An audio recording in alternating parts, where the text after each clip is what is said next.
Really quick, if you need a recap of Season 2 of The Witcher, and I'm sure you do, just hit the tab in the upper right-hand corner. It'll take you right to my Season 2 recap.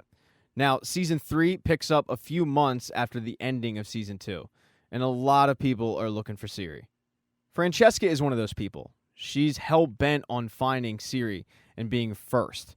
She's united with other elves, but they're getting sick of her, because they're trying to take their land back, while she's running these secret missions. For what purpose, they don't know. Only her closest advisors know why she's doing this. One particular elven soldier named Gallatin is fed up. For the last few months, the elves, in order to take their land back, have been attacking caravans, but it's been costly. He wants Francesca's help, but she's held back her best soldiers to run these secret missions, and he's sick of losing elves. This causes a pretty tense argument between the two.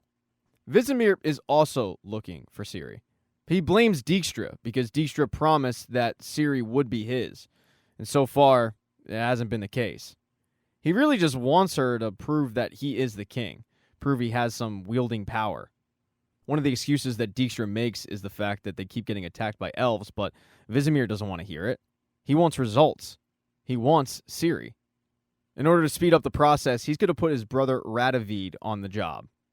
From a quick glance, though, Radovid just kind of looks like a playboy partier. Not exactly someone you take seriously. Philippa and Dijkstra get together to actually plan on how to get Ciri, because they know that they're actually the ones who are pulling the strings. Neither of them want to deal with Radovid, but Philippa agrees to keep an eye on him.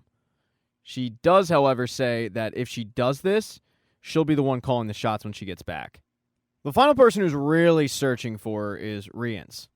He bought a monster off a couple of junkies, and this monster is able to search out elven blood. He feels like that'll be the quickest way to find Ciri. And why has Ciri been so hard to locate? It's because she's been traveling with Yennefer and Geralt, and they move constantly. Geralt is having Yennefer teach Ciri magic, but it's been an uphill battle. Ciri has promise, but she has no skills. And anytime they seem to find a home, something pops up and they have to move. Geralt can't keep doing this, so he calls on his old buddy Yarpen. He knows that Yarpen will use discretion, not tell anybody where they are, and hopefully they can lay low and just take this time where Yennefer can train Ciri. And Geralt's been really good about staying out of it. He's been keeping an eye on it, but he's letting Yennefer do her thing. Yennefer, however, is no Tissaia, and she knows this. Because she's having such a hard time teaching Ciri how to use her gifts, she's getting more and more frustrated. Ciri, however, has a pretty good attitude about it. She would, though, like to do something else. Hanging out with Yennefer and Geralt, it's cool, but, a girl needs to get out every once in a while. And Yarpen has the perfect opportunity for this. Yarpen tells everybody that they're having a festival down in the valley, and he invites all of them. And both Yennefer and Ciri want to go. As Ciri says, it's been months since anyone's been asking about me. She feels like it's safe, and everyone's kind of forgotten about her. And boy, is she wrong on that front. Geralt, however, wants to take a more cautious approach, but he's outvoted, and they decide to go to the festival, using disguises. Very poor disguises. During this crowded festival, Ciri runs off into a maze, while Geralt and Yennefer kind of hold back. In these past few months, the sexual tension between these two has been building, but it hasn't transpired in anything. And they're reminded about why they haven't messed around and how to keep the eye on the prize when they're attacked by Rience's monster. He shows up in this maze to attack Ciri, and Ciri tries to use her training from Yennefer, but she needs Yennefer's help, ultimately. It's Yennefer and Geralt who end up killing the beast. But because of this, they know that it's still not safe. They need to put an end to this because they just can't keep running. Because of the kind of monster, Geralt knows who sold Rience the monster just based on how rare it is and how dumb it would be to trap that sort of thing. He also knows that this particular fella would have people in the bars. So what he wants to do is he wants to have Yarpen kind of lay a trap. Go to the local pubs and just talk about how he has to transport this spoiled brat. Word will quickly get out, and these people will show up. Rience will be there. He'll think that he's going to attack Ciri, but he's walking into a trap. If all goes according to plan, they'll be able to get rid of Rience for good. In order to make this believable, though, they need to have Ciri ride without Yennefer and Geralt. They need to make this look legit. But they're not willing to let her ride alone. They want to have her ride with someone they can trust, and that person is Jaskier. They have Yarpen go and tell him, hey, your friends need help, and it can't come at a worse time. Because Jaskier just had a conversation with Philippa about the same thing. Philippa wants results. They're paying Jaskier a pretty handsome amount of money to locate Ciri, and so far he hasn't done it. So at the moment, he's stuck between a rock and a hard place. He doesn't want to help Philippa and Dijkstra. He wants to help Ciri. But he's kind of at the moment just kicking the can down the road. He does end up following Yarpen, and while they travel, they go through the plan. Jaskier isn't a big fan of this idea. It's pretty risky, but both Yennefer and Geralt let him know, we saved your life before, we can save it again. Don't worry, we're using Ciri as the bait, not you. The group heads to a place called Sherrwood. It's a sacred elven area with a giant statue of an elven leader named Ellarin. The condensed version of the story is she went head-to-head against the humans and lost. In order to defend her land and stick up for what she believed in, she ultimately led her people to the slaughter. While they don't know it, it ironically sounds like what's going on with Francesca, who, just like Rience, has gotten word about this convoy carrying Ciri. And just like Rience, she has no idea it's a trap. She's going to need help, though, if she's going to take Ciri alive. She knows she needs to make good with Gallatin, so she tells him, I've thought about what you said and I've reconsidered. You're right. We need to work together. I'm going to give you my best soldiers to attack the next caravan. Never telling Gallatin about what's in that caravan. So now you've got Rience and you've got the elves heading to the same place to try to find the same girl, both not realizing it's all a trap. And that girl has had a lot of time to do some soul searching. She's human, but she's also elven. And she's sick of the infighting. She's sick of all of it. She would like to find a way forward that doesn't divide, but instead unites. After all, she is the only one who knows how both of the sides feel. Geralt thinks it's noble, but also thinks it's foolish. It'll never work. There's just been too much bad blood between the groups for too long. Ciri, however, is just way more positive thinking. She thinks that maybe this is why this trio was brought together. For Geralt to teach her how to fight, for Yennefer to teach her how to harness her powers, all in the name of the greater good. Geralt starts to tell her how he believes her in what she says, but then he hears that the people they're waiting for are coming, and it's time for him and Yennefer to take their places.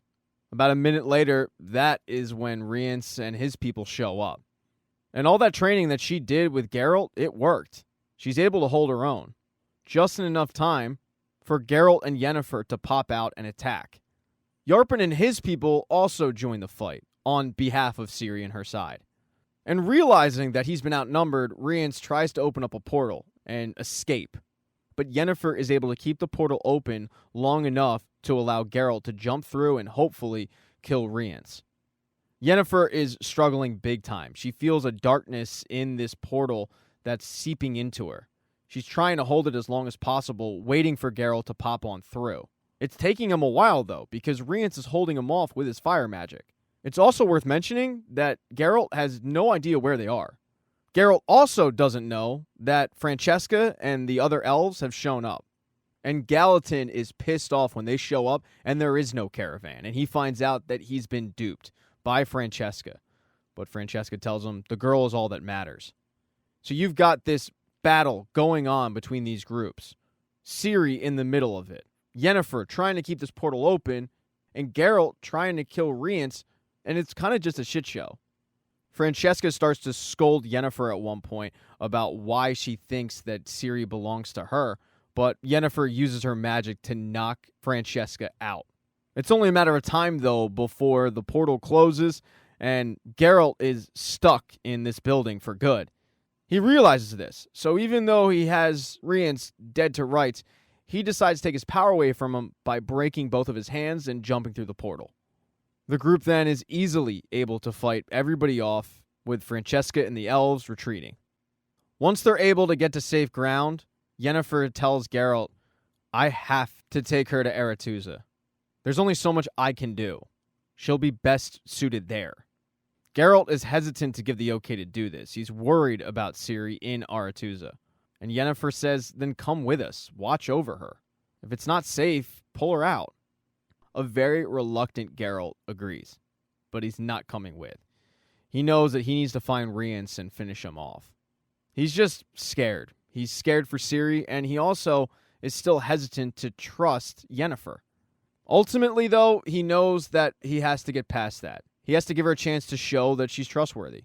So when they wake up the next morning, they're going to go their separate ways, with Yennefer and Ciri going to Aretuza to better harness her magical powers, and Geralt heading off to go finish off Rience.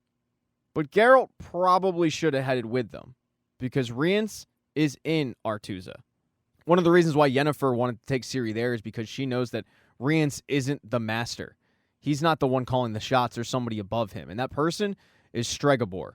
The place where Rience and Geralt were fighting was Aretuza, but because Geralt has never been there before, he didn't know.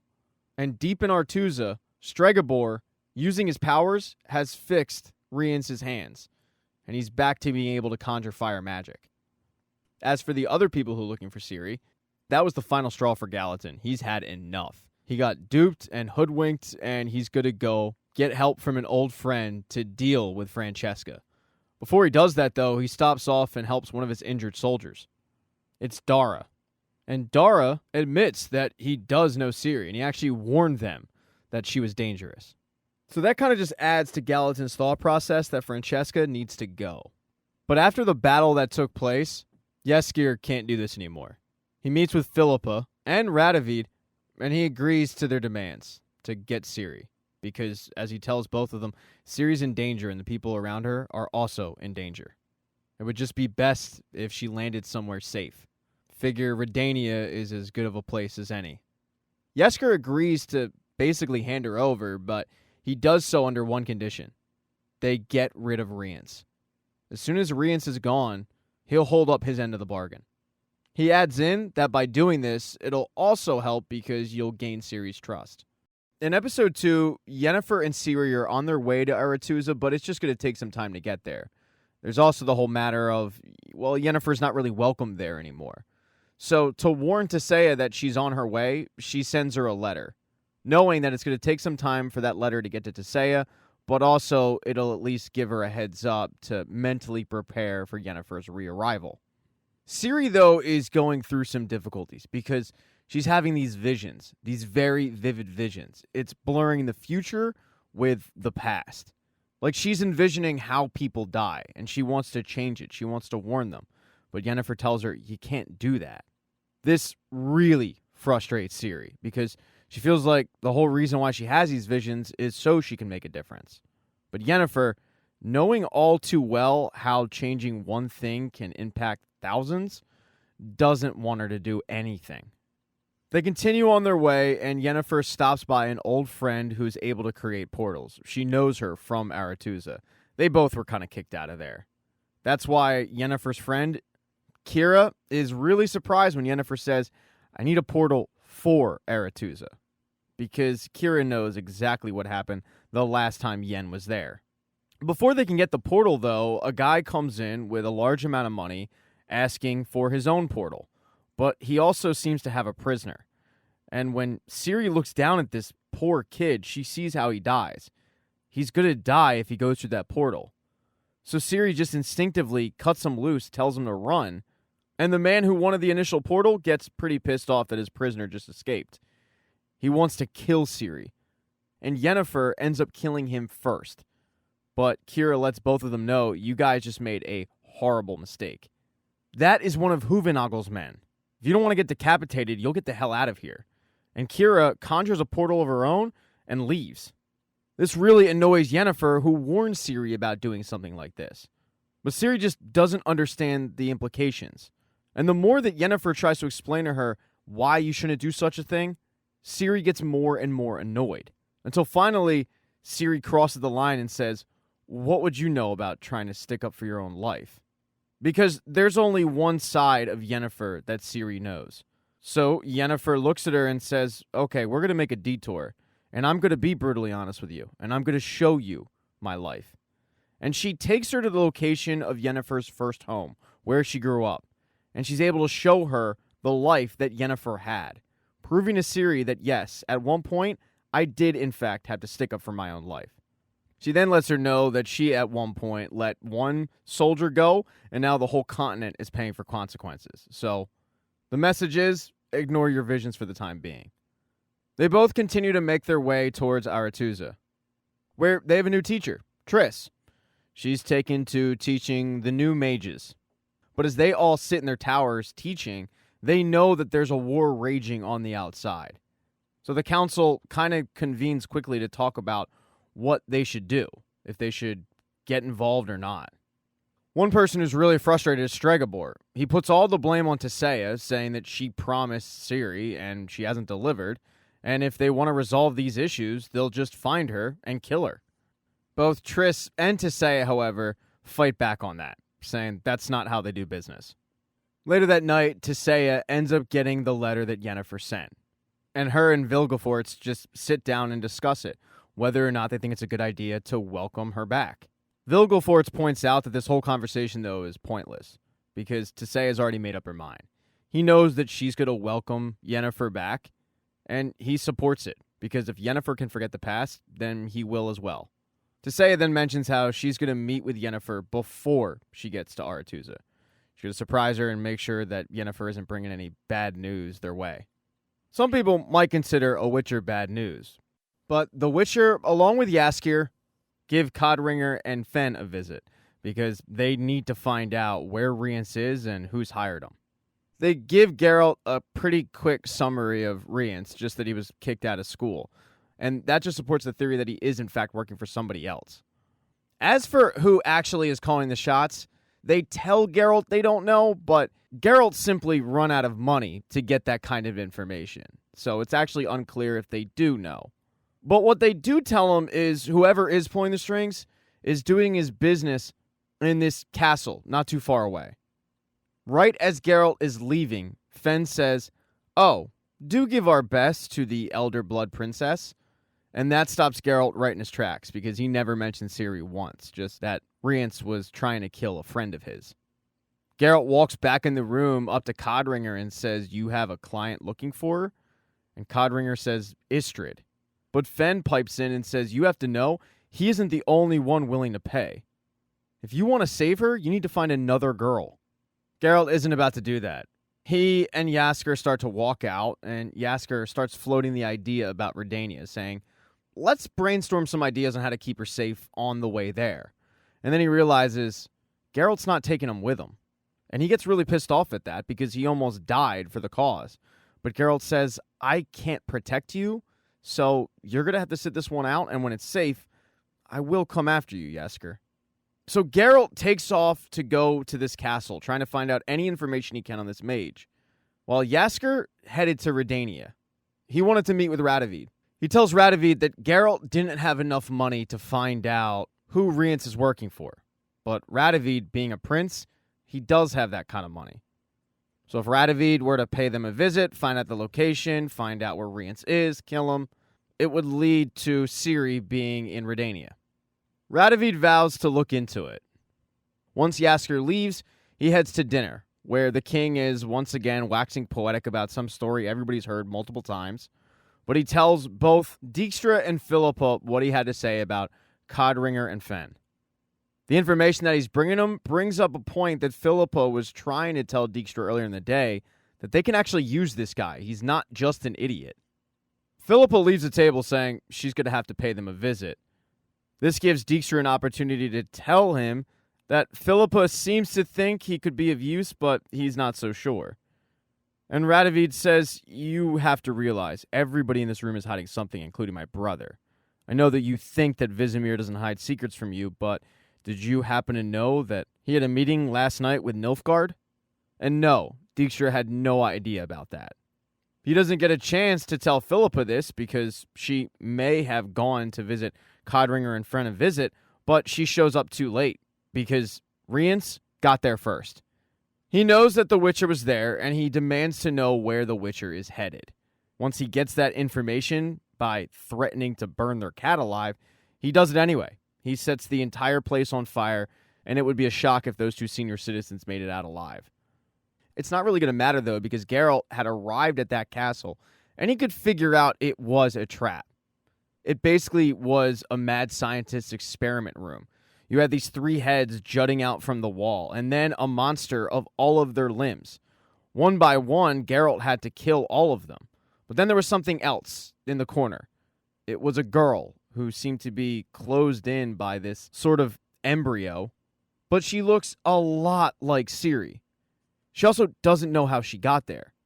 Once Geralt is able to defeat this monster and get her to safety, he asks her, "Who are you?" And she says, "You know who I am.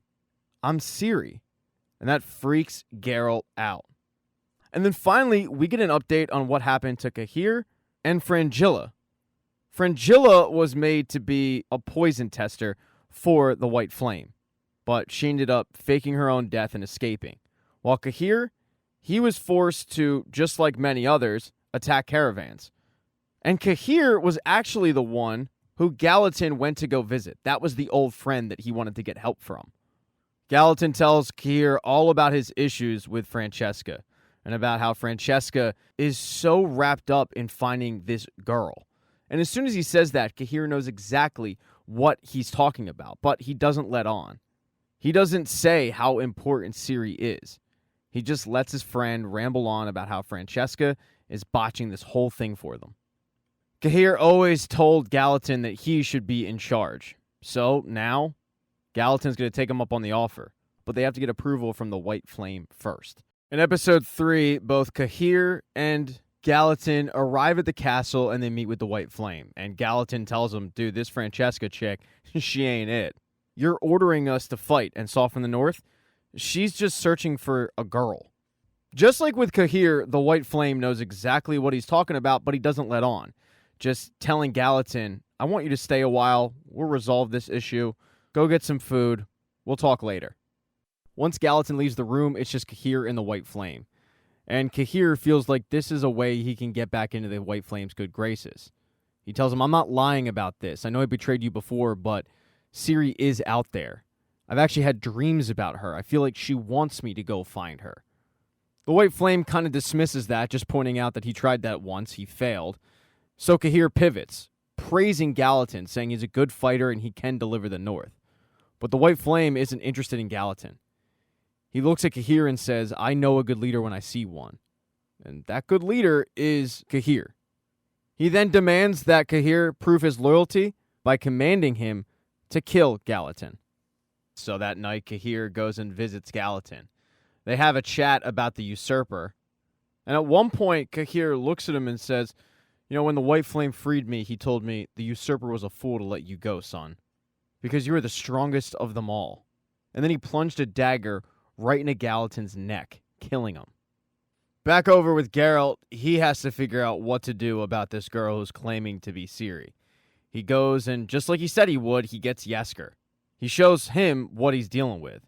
And they can tell that this girl is under some kind of spell. The Witcher is going to take her to a druid who used to be a friend of his mother's. The hope is that this druid can rid this poor girl of whatever is in her.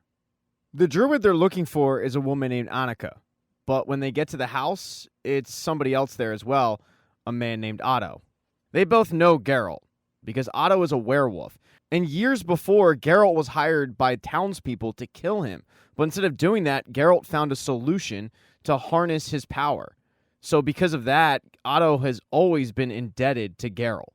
They lay the girl down, Annika takes a look at her, and she knows that whoever did this to her is an extremely powerful mage. They combined a bunch of different kind of magic in order to put this spell on her. The way that Annika puts it, this poor girl's head is a tangled mess.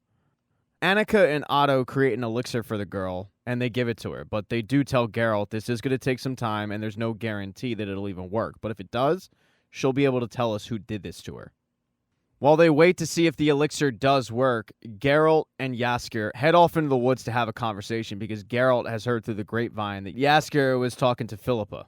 He's not mad at him, he just wants to know what Dijkstra wanted Jaskier to do. And Jaskier says he wanted me to deliver Ciri to Redania. And honestly, I think it's a good idea. It's the safest place for her. She'd have an army backing her. But that's not what Geralt wants. He doesn't want her life just to be sitting on a throne, pumping out royal babies. And Yasker points out that that is exactly what the role of a queen is. Unfortunately, they live a privileged life, and they're not asked to do much. She's a princess. This is the next step. They kind of get in a debate whether or not Ciri would actually want to do that.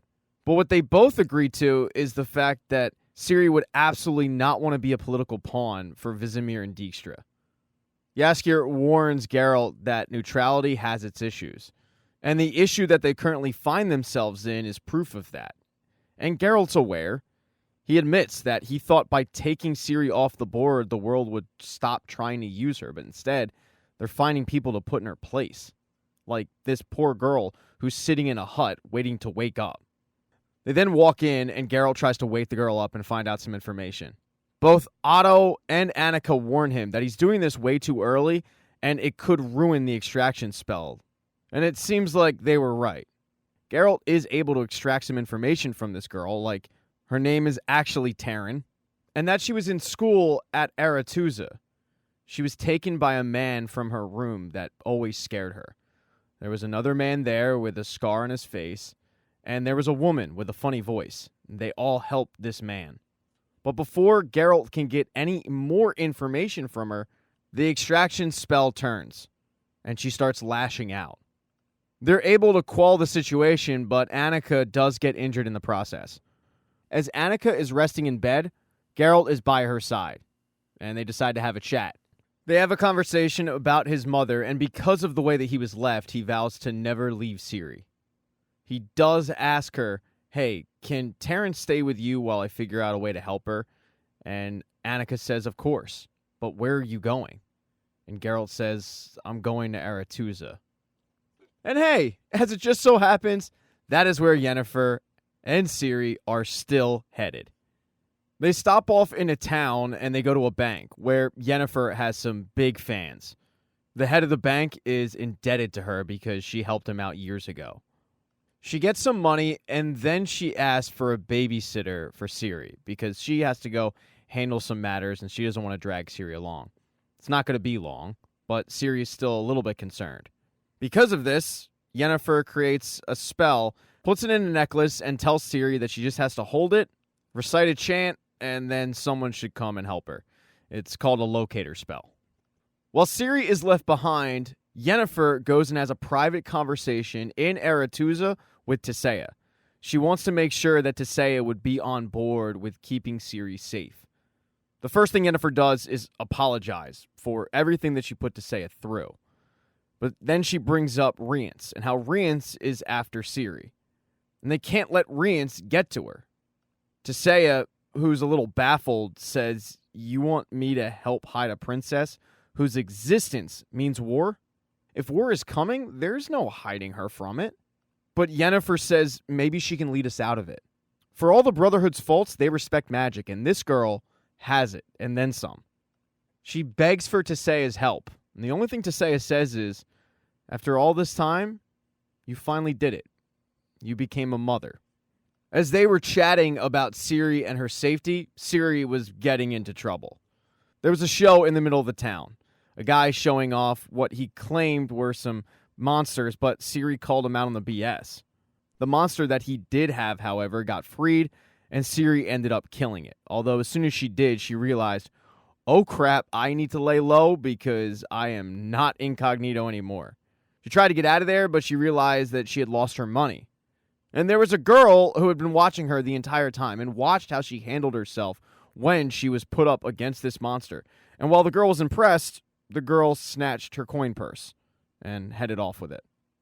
Because she had no money and she certainly did not trust the chaperone that was with her, she ran off and she tried to use the locator spell, but it wasn't working.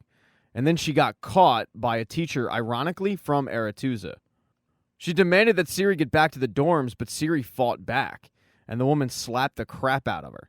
And that is when Yennefer shows up just in the nick of time to rescue Ciri and save her from anything else that could happen. Yennefer's not alone, though. Tissaia is also with her. And Rita, the woman who caught Ciri, and Sabrina, another teacher, accepted Yennefer's apology. Tissaia then walked up to Ciri and just looked into her eyes. This results in a staring contest that Tissaia loses, because she starts bleeding from the eye. She would have kept going, but Yennefer stopped it, seeing what was going to happen. In order to kind of calm the situation down, Yennefer agrees to buy both Sabrina and Rita lunch at a male brothel. Ciri comes too, but she's tasked by getting them wine, and she doesn't really take too kindly to that at all. Rita especially is pretty demanding, and finally Ciri gets tired of it and tells her, "Get your own damn wine." And Yennefer has to pull her aside and yell at her. Ciri starts ranting about how horrible these women are, this place is, all of it. And Yennefer reminds her, "You're not a princess here. You're a low-level novice, and you better get used to being treated like one." Ciri shakes her head and says, "I don't want to do this." And Yennefer says, "I don't want to do this either. I don't want to walk back to the council with my tail between my legs, but I'm going to do it. Because Aretuza is my best hope for protecting you from those who hunt you." The argument continues. It gets even more and more heated.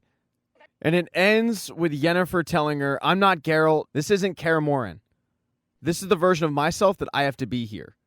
So you need to find a version of yourself that can deal with that." Yennefer storms out and then has a conversation with Tissaia. The stress of this whole situation is getting to Yennefer. The fact that even if she does all of this, at the end of the day, war is coming and Ciri's at the center of it. But Tissaia reassures her, "We'll find a way." Yennefer's still concerned, and she says, "If we are to unite the North, we must be united." She then gets an idea. They should hold a conclave. Yeah, sure, the last one didn't go well. It was a disaster that ended in a war, but this could be different. Instead of discord and debate, they focus on trust, togetherness, being one united front. It's a good idea, but if it happens, there's a pretty good chance Ciri won't be there, because she wasn't willing to find a version of herself that was going to accept this version of Yennefer. She snuck out, and she started whispering to the location spell, begging for Geralt.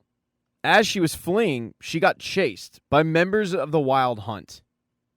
Right as they caught up to her and yelled, "Join us," she was saved by Geralt. He destroyed all of them, sending them back to where they came from, but there's one concerning thing. There's a piece of armor sitting on the ground, and Ciri gets really concerned because they were real. But they aren't the only ones searching for her. King Vizimir is certainly still looking for Ciri, and while that should be Dijkstra's main concern, his main concern is the fact that Vizimir had this secret meeting with Nilfgaard. And when he finally reveals to Dijkstra exactly the parameters of this meeting, it's a horrible deal for Redania. I mean, it's really, really bad.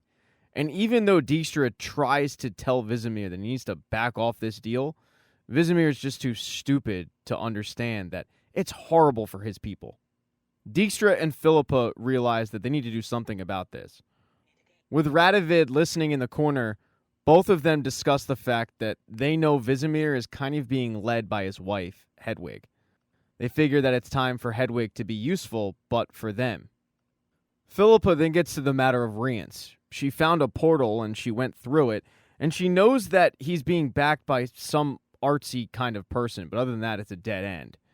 She also mentioned how the portal itself just felt different. It felt more powerful. He feels like it's time maybe she talked to Tissaia about what it might mean, but Philippa is totally against doing that. Dijkstra, however, points out that if what the bard says is true, then they need to hurry up. Because if the Witcher finds Rience first, then they lose the girl, they lose the leverage, they lose everything. Philippa knows this, and that's why they have to act now. They have to convince the king to change his mind. Philippa wants Dijkstra to include Radovid, but he doesn't want to do that. He doesn't think that he needs his help. And in this instance, it's true. Because Dijkstra's scheme on how to get King Vizimir to change his mind is brilliant. He has somebody leave Radovid a box saying that it's for the king. So Radovid walks in with this box, and it says courtesy of Nilfgaard. But when he opens it up, it's his wife's severed head. Dijkstra goes right into action, demanding that all the gates be closed, nobody in or out. And then he whispers to the king, who is sobbing, "I swear to you, I will not let them get away with this." But once the king leaves the room, Dijkstra's whole mood changes, because he planned this whole thing. And Radovid is disgusted by it. He can't believe that Dijkstra would stoop this low. He threatens to tell his brother, but Dijkstra says, "Go ahead, tell him." You're going to tell him that his wife got assassinated on your watch, and then you were the one who brought her head in a box? I'm his most important advisor. Remember that. Shut your mouth or it'll be your head next.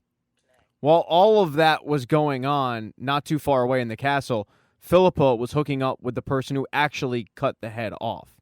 Philippa's mind, however, is so consumed with how this secret meeting with Nilfgaard even happened. She's put protection spells on the castle. Nobody should have been able to get in or out without her knowing. She also knows that the White Flame uses mages as cannon fodder, not emissaries. The girl who Philippa is hooking up with mentioned how the woman in the meeting from Nilfgaard didn't talk with her mouth. And that means she was using telepathy. And that is when Philippa realizes that the mage backing Rience works for Nilfgaard. And it's kind of true. The woman that they're talking about is Lydia. Rience was working for Lydia. Lydia was working for Stregobor. And Rience is not happy at all that he was doing Nilfgaard's bidding. He tells Lydia to tell Stregobor that he's sick of being in the dark, and if he wants him to go along with this plan, he's got his own demand.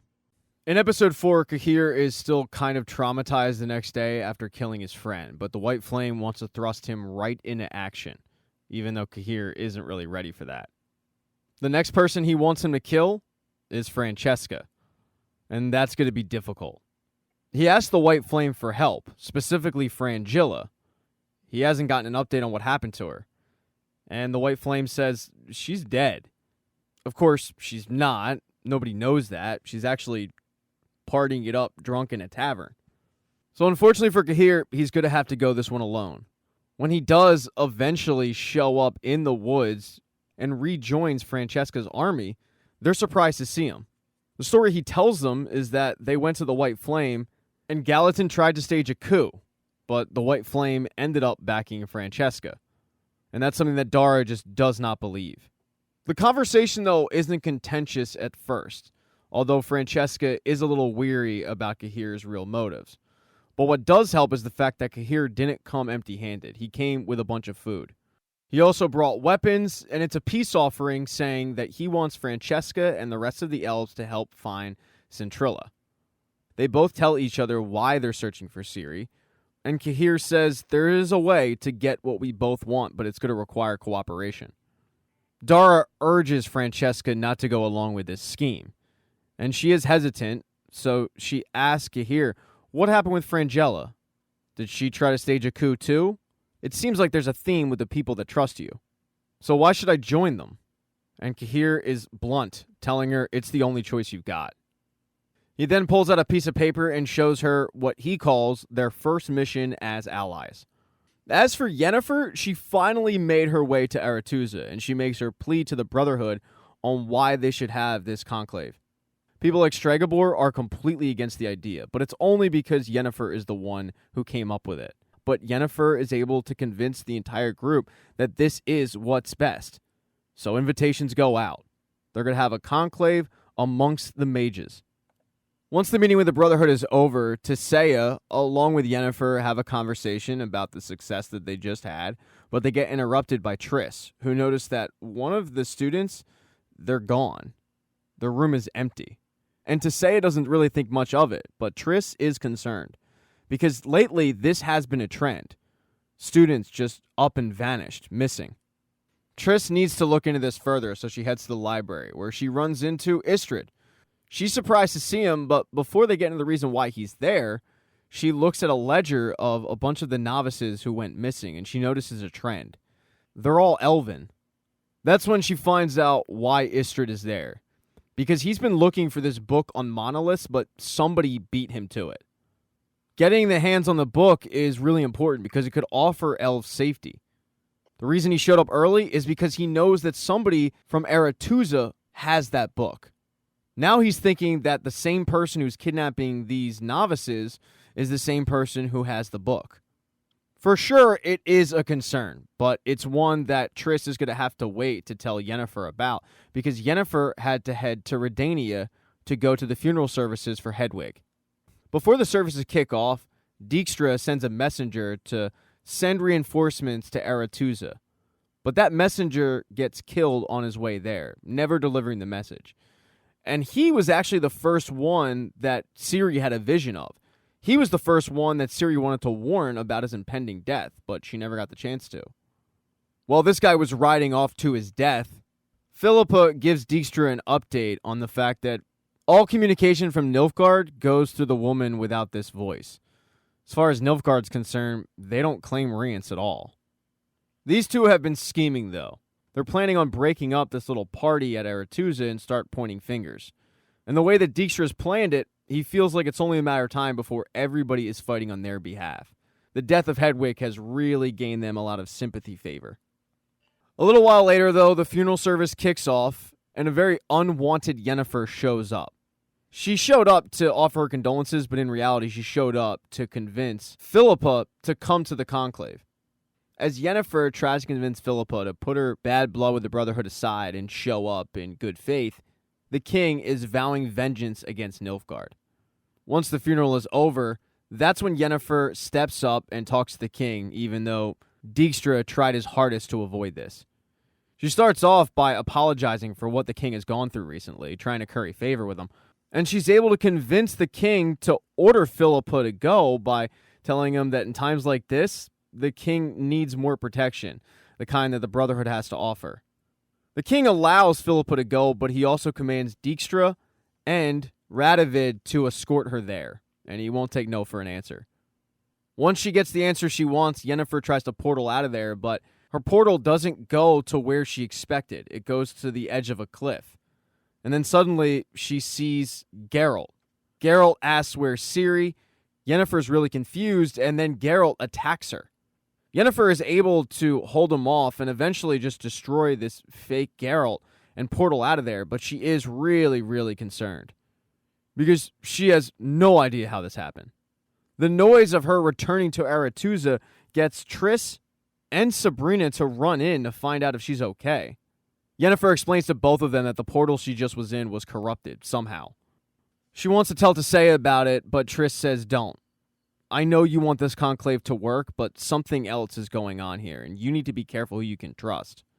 Triss then warns her about the idea of bringing Ciri to Aretuza, thinking that it's not safe, especially for people with elven blood. But Yennefer doesn't want to hear it. When she walks out of the room, Triss notices a dust that was left behind when Yennefer portaled in, and she realizes that it's Stellacite. Triss knows that one person she can trust is Istredd. She finds Istredd and explains how Yennefer was attacked in the portal, but because of it, she has a way to prove Istredd's theory correct. They think that the missing elves and the missing book are connected. Well, with the Stellacite dust, it probably is on the book as well. Using a simple spell, they should be able to locate it. Through using this spell, they're able to locate a door. Behind that door, that's where the book will be. And it seems like by their reaction, they know exactly whose door that is.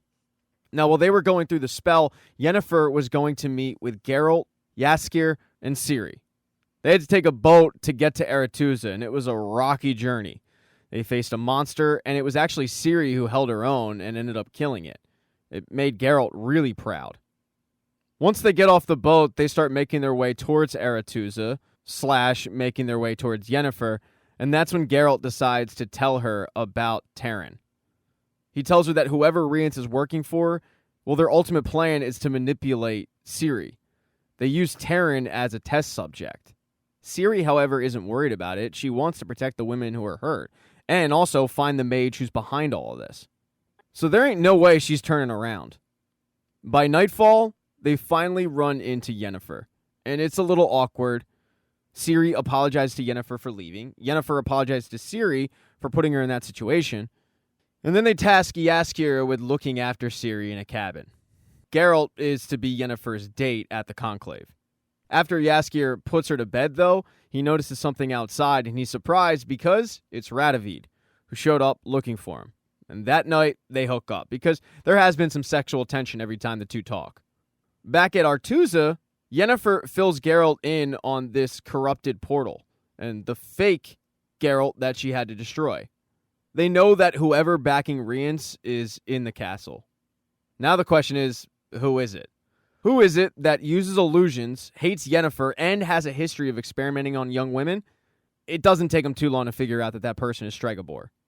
Geralt wants to go kill him right on the spot, but Yennefer says, no, we can't do that. If you do, then the Brotherhood is going to wage war. We need to have proof that he's the one doing it. While he doesn't agree with it, Geralt agrees to let this play out at the Conclave. And in the Part 1 finale, it is the ball, the day before the Conclave. Everybody shows up, and it's going to be a party. And for some, it certainly is, but for others, it's scheming, planning, trying to figure out who among them is after Cirilla. As soon as they walk in, all eyes are on Geralt and Yennefer. Yennefer just goes around the room telling Geralt who everybody is and why they're staring at him, because they've never had a Witcher in Aretuza. One of the first people to come up to him is Sabrina. She starts hitting on Geralt with telepathy, but Geralt ain't having it. And one of the reasons why she's hitting on him is because somebody spiked the wine with an aphrodisiac. They did the same thing to caviar. They're trying to make this thing a giant orgy, and, I'm for it. But for someone like The Witcher and Yennefer, they have to keep their mind clear. It's not like Geralt knew this, though. He was tipped off by Philippa. He mentions how she had tried to get Jaskier to do her bidding, but it's not going to work. She's not getting Ciri. Philippa then brings up the demise of Codringer and Fen. That is something Geralt didn't know, which is a little bit of a surprise to Philippa because she knows that The Witcher is after Rience. They start posturing a little bit as to why either of them are there, because it's pretty clear that both have information that they're withholding, but they get interrupted by Dijkstra. Dijkstra asks Philippa to speak to The Witcher alone, and his message is quite clear. A war is coming, and neutrality isn't going to do him any good. He needs to pick a side. Obviously, he would like The Witcher to join his side. Geralt's not interested in it, and he doesn't take kindly to when Dijkstra says, give us the girl before it's too late. Geralt just simply walks away. As Geralt was walking away from Dijkstra, Yennefer was busy chatting with Tissaia and Vilgefortz. But they end up getting an old friend. It's Philippa. After she got kicked out of the conversation with Dijkstra and Geralt, she walked over and had a very uncomfortable interaction with her old friend, Tissaia. After the uncomfortableness, Philippa asks Yennefer if she can speak with her alone. She feels like her and Yennefer are very similar, and she doesn't relate to a lot of the mages that are at this thing. Much like with Dijkstra and Geralt, Philippa tries to get Yennefer on her side, saying, there's still time for you. Traitors are already working with Nilfgaard. Now, do what you want, but I'm telling you, if you and Tissaia stick to this plan, neither of you will be better off than Lydia. And then she points out that Lydia is at the party. Yennefer then thanks her for coming, telling her it means everything to him. And right after Yennefer leaves, Philippa says, well, tonight means everything for us as well. This whole conversation was being seen from up top by Geralt and Vilgefortz. After a run-in with Stregobor, Geralt needed to just take some time, get some air, be by himself before he killed this guy. And in doing so, he ran into Vilgefortz. And Vilgefortz makes the same plea that a lot of people have made. He begs Geralt to join his side in the battle to come. But Geralt says no. He's not willing to change his neutrality. In one last plea, Vilgefortz tells him, your neutrality isn't going to save Ciri. But Geralt isn't falling for that. He just walks away. Geralt walks down and rejoins Yennefer on the dance floor, and they start discussing how exactly they're going to get proof about what Stregobor did. They know they need to distract him for enough time that allows Yennefer to get to his room. Istredd had already told Yennefer about the book, and that it is, in fact, located in Stregobor's office. So in order to make this happen, Geralt, along with Istredd, decide to create a distraction, causing a big scene acting like they're fighting over Yennefer, when in reality, they're just trying to give Yennefer enough time to get to the office and find proof. And for a little bit, it was working great, but the lock that Stregobor had used released a butterfly, and when that butterfly found Stregobor, he realized that somebody was where they weren't supposed to be. Yennefer is quickly able to find proof. She's able to find items from these taken elven novices. It all but indicts Stregobor. She's caught, but she's saved when members of the Brotherhood show up and want to know exactly what's going on. And that's when Yennefer, Geralt, Istredd, They all point out that Stregobor is guilty of a lot of bad stuff. Istrid is able to find the book of monoliths, and that all but seals his fate. Tissaia isn't willing to just execute him, though. She does want to handle this thing properly and put him on trial, but she wants to wait until after the conclave to do so. For the meantime, he will be locked up, and she will take the Book of Monoliths and make sure it's safe. Stregobor kind of looked for an ally in Vilgefortz, but he doesn't find one. I mean, there's just way too much proof. So by the time the night wraps up, it has been a big success for Geralt and Yennefer. I mean, it seems like they really did pull this thing off. But when they get back to the room, the more they talk about the night, they start intertwining each other's stories, and there's just weird things that happen. One of the first ones that Geralt notices is, why exactly did Philippa point out Lydia? What exactly does she have to do with anything? And when Yennefer points out that Lydia communicates telepathically, that's when Geralt remembers exactly what Terran said about the woman with the weird voice. The other thing that he notices is Yennefer was wearing Tissaia's bracelet. They're very unique looking, whatever they're made of, and Geralt recognized it because he's pretty sure when he did pass by Lydia, she was wearing earrings made of the same item. They're trying to explain why he saw Lydia. Geralt mentions how he ran into Vilgefortz, and Vilgefortz mentioned the battle to come. And that comes as a really big surprise to Yennefer, because Vilgefortz encouraged the Conclave to ensure peace, but now he's talking about a battle. Something isn't adding up.